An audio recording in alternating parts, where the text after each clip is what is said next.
ఓం శ్రీ సాయిరామ్. ఓం శ్రీ సాయినాథాయ నమః. ఓం శ్రీ సాయి పరబ్రహ్మణే నమః. ఈరోజు మనం సత్సంగంలో నిజ జీవితానికి సాయి బోధలు అనే శీర్షికలో సాయి బోధ పరనింద వద్దు అనే అంశం గురించి మాట్లాడుకుందాము. వేదాలలో అగ్ని గురించి మరియు సర్వదేవతలకు హవిస్సు అగ్ని ద్వారా మాత్రమే చేరుతుందని తెలుసుకుంటాము. ఈ అగ్నిదేవుడి ద్వారా చాలా ఉపయోగకరమైనటువంటి ఈ సృష్టికి ఉపయోగకరమైనటువంటి పనులు జరుగుతూ ఉంటాయి. మన శరీరంలోని అవయవాలకు కూడా అధిదేవతలు ఉంటారు. అలానే వాక్కుకు అగ్నిని ఒక ప్రతిరూపంగా మనం చెప్పుకోవచ్చు అన్నమాట. అటువంటి ప్రాధాన్యత ఉన్న మాటకు ఎంత శక్తి ఉందో మనము అర్థం చేసుకోవాలి. మనము ఏ పని చేసినా కొంత శక్తి ఖర్చు అవుతూ ఉంటుంది. మనం చేసేవన్నీ కర్మలుగా చెప్పబడతాయి. ఈ కర్మలకు తప్పకుండా ఫలితం అనేది ఉంటుంది. అది మంచి కర్మ కావచ్చు లేదా చెడు కర్మ కావచ్చు. మన మనసులో ఒక సంకల్పం వస్తుంది.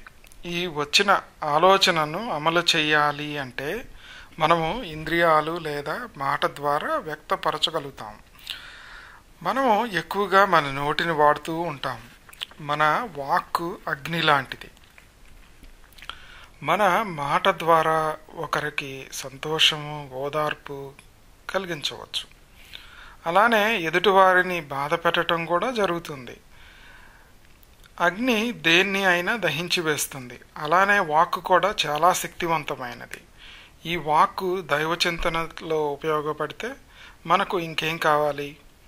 అలా కాకుండా ఎదుటివారిని కనుక దూషించటానికి, వారిలోని లోపాలను ఎత్తి చూపించటానికి కనుక వాడుకుంటే దాని నుంచి కలిగే అనర్థాలు ఎంతెంత మాత్రంగా ఉంటాయో మనం ఊహించలేము. వీటి నుంచి మనల్ని రక్షించేందుకే బాబా ఒక మంచి బోధ చేశారన్నమాట. ఆ ఒక కథ గురించి, సాయి సచ్చరిత్రలో ఉన్నటువంటి కథ గురించి మనం ఇప్పుడు తెలుసుకుందాం.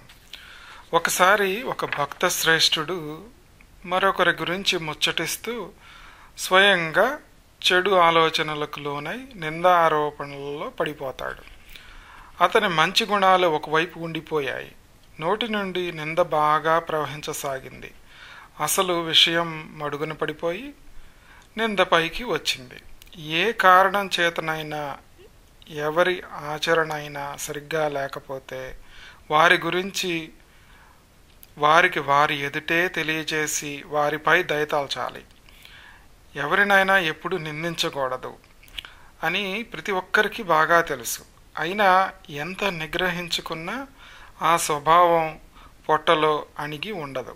కడుపులో నుండి కంఠంలోకి, కంఠం నుండి నాలుకపైకి, మెల్లమెల్లగా పెదవులపైకి సుఖంగా, సంతోషంగా ప్రవహిస్తూ ఉంటుంది. బాబా ఏమంటారంటే, నింద చేసేవారి కంటే ఎక్కువ ఉపకారం చేసేవారు ఈ ప్రపంచంలోనే ఉండరు అంటారు. నిందారోపణ చేసిన వాడు, ఈ యొక్క భక్త శ్రేష్ఠుడి గురించి మనం చెప్పుకుంటున్నాం కదా, ఆ యొక్క భక్త శ్రేష్ఠుడు ఆయన మల విసర్జనకు వెళ్ళటం జరిగింది. అకాల గట్టుకు వెళ్ళటం జరిగింది. భక్తులతో సహా బాబా లెండీకి వెళ్తూ ఆ నింద చేసిన వాని గురించి అడుగుతారనమాట. మిగిలిన వాళ్ళందరికీ ఈ విషయం తెలియదు. బాబా పూర్ణ అంతర్జ్ఞాని, అందుకని ఆయనకు అన్నీ తెలుసు. ఆయా సమయాలకు భక్తులకు సరిగ్గా కావలసిన శిక్షణ ఇస్తారు బాబా. అతడు కాలువగట్టు దగ్గరకు వెళ్ళినట్టుగా భక్తులు చెప్పారు. తమ కార్యక్రమాన్ని పూర్తి చేసుకొని బాబా తిరుగు ప్రయాణం కట్టారు. అంటే లెండి నుంచి బయలుదేరారు. ఇంతలో ఆ నింద చేసిన వ్యక్తి మార్గ మధ్యంలో కలవటం జరిగింది. అక్కడే ఒక కంచె ప్రక్కన ఒక పంది మలాన్ని మృష్టాన్నంలా చప్పరిస్తూ తినేస్తూ ఉంటుందన్నమాట. బాబా తమ చేతితో దానిని ఆ నింద చేసిన వ్యక్తికి చూపించి ఇలా అంటారు, చూసావా, జనుల మలం దాని జిహ్వకు ఎంత మధురంగా ఉందో, తన ఆప్తజనుల మీద కోపాన్ని ప్రదర్శించే తన కోరికను యథేచ్ఛగా తీర్చుకుంటోంది. ఎంతో పుణ్య సంచయం వలన ప్రాప్తించిన ఈ మానవ జన్మను ఇలా వ్యర్థం చేసుకునే ఆత్మఘాతకునికి ఈ షిరిడి ఏం సుఖం ఇవ్వగలదు అని చెప్పి వెళ్ళిపోతారు అక్కడి నుంచి. నింద చేసిన భక్తుడికి మాత్రం ఇది అర్థమవుతుంది. ఎందుకంటే అంతకు ముందు ఆయన వేరే వారి గురించి నిందారోపణలు చేసి వారి గురించి చెడుగా మాట్లాడటం జరిగింది కదా, అందుకని ఆ నింద చేసిన భక్తి శ్రేష్ఠుడికి మాత్రమే ఇది అర్థమైంది. బాబా మాటలు బాణాల్లాగా అతని హృదయంలో గుచ్చుకుంటాయి. ఆయా సందర్భాలను అనుసరించి బాబా అలా భక్తులకు బోధించేవారు. ఆ బోధలోని సారాన్ని మన మనసులో దాచిపెట్టుకొని ఆచరిస్తే పరమార్థం ఎంతో దూరంలో ఉండదు. ఈ యొక్క బోధలో గల మర్మాన్ని, దాంట్లో ఉన్న సందేశాన్ని ఇప్పుడు మనం పరిశీలిద్దాం. నింద చేసేవానికంటే ఎక్కువ ఉపకారం చేసేవారు ఈ యొక్క భువనాలలో ఉండరు అని చెప్పి సాయి సచ్చరిత చెప్తుంది. నిందారోపణ చేసే వారి నిందారోపణ చేసి వారికి శ్రేయస్సును కలిగించటమే ఆ నిందారోపణ చేసే వాళ్ళ యొక్క లక్ష్యంగా కనపడుతుందన్నమాట. ఎందుకంటే మురికిని కొందరు కుంకుడికాయలతోనూ, కొందరు సబ్బు, సీకాయాది వస్తువులతో కడుగుతూ ఉంటారు. మరికొందరు నిర్మలమైన నీటితో కడుగుతారు. కానీ నింద చేసేవాడు ఇతరుల మురికిని తన నాలుకతో శుభ్రం చేస్తాడు. ఇతరులకు ఉపకారం చేయటానికి తాము మానసిక అధోగతిని సహిస్తారు. వారి మహోపకారం వర్ణించశక్యం కాదు. పరనింద చేసేవారు అత్యంత వందనీయులు. నిందా నెపంతో దోషాలను తెలియపరుస్తూ, అడుగడుగున సావధానపరుస్తూ, అనేక రకాల అనర్థాలు తొలగిస్తూ సహకరిస్తారు. అట్టి వారి ఉపకారం ఎంతని వర్ణించగలము. ఇలా చక్కటి మాటలు సాయి సచ్చరితలో చెప్పబడతాయి. ఒకరి గురించి చెడుగా మాట్లాడకుండా ఉండటం అనేది చాలా కష్టమైన విషయమే కావచ్చు. మనందరం ఒక్కోసారి మనకు తెలియకుండానే ఈ మాయలో పడతాము. మనం నిజంగా అవతల వాళ్ళ మంచి కోరుకుంటూ వాళ్ళని విమర్శిస్తున్నామా, లేక ఈ పరనిందతో మన మనస్సుకు ఉల్లాసం కలుగుతుందా అని ఒక్కసారి పరిశీలించుకోవాలి. వారిని నిందించడం ద్వారా ఏమవుతుంది అంటే వారి కర్మను మనము స్వీకరిస్తున్నాము అని చెప్పి బాబా చెప్పారు. ఇది మనకు అవసరమా? నిజంగా మనకే ఉన్న పాపాల నుంచి మనం బయటపడలేకపోతున్నాము. అందుకే బాబా ఆ పందిని చూపించి అలాంటి బోధ చేయటం జరిగిందనమాట. ఇప్పుడు కొన్ని పాయింట్స్ని చూద్దాం. మనం కొన్ని విషయాలు ఎలా మనకి నిజ జీవితంలో ఉపయోగపడతాయి, ఈ పరనింద చెయ్యకుండా మన మనస్సుని, మన నోటిని ఏ విధంగా అదుపులో ఉంచుకోవచ్చు అనేటువంటి విషయాలను ఇప్పుడు మనం చెప్పుకుందాము. జనన మరణ ఆవర్తన తప్పించుకోవాలి అంటే ప్రయత్నపూర్వకంగా ధర్మానుసారంగా ప్రవర్తించాలి. నిశ్చల మనస్సుతో ఉండాలి. కఠినమైన మాటలు త్యజించాలి. ఎవరి మనసును మాటలతో నొప్పించరాదు. ఎల్లప్పుడూ పరిశుద్ధ కర్మలయందే నిరతులై ఉండాలి. మనస్సును స్వధర్మంలో ఉంచాలి. వాక్కును అగ్నిగా భావించి నియంత్రణ చేయాలి.